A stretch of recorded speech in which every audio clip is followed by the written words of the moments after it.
Welcome to Penrose Learning, where we make understanding easy. In this video, I will explain how to adjust side mirrors on your Tesla Model Y. First, navigate to the Controls menu on your large touchscreen display. From there, tap on Mirrors to bring up the adjustment interface.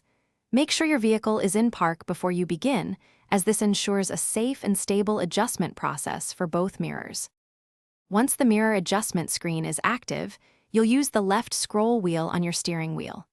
Roll the scroll wheel up or down to move the mirror vertically, and left or right to adjust it horizontally. This allows for precise positioning. When you're satisfied with the view, simply press the scroll wheel inward to confirm and save your current mirror position. To make this process even easier, you can save your mirror settings to a driver profile.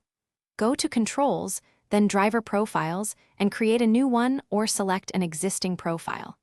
Your Model Y will remember your preferred mirror positions, along with other settings. This means the mirrors will automatically adjust to your saved preferences each time you enter the vehicle. Consider enabling the Mirror Auto Tilt feature, found within the mirror settings. This handy function automatically tilts your side mirrors downward when you shift into reverse, giving you a better view of curbs and low obstacles. After any adjustments, always take a moment to visually confirm your mirror views are optimal for safe driving before you set off. Thanks for watching. If this was helpful, leave a like and consider subscribing. See you next time.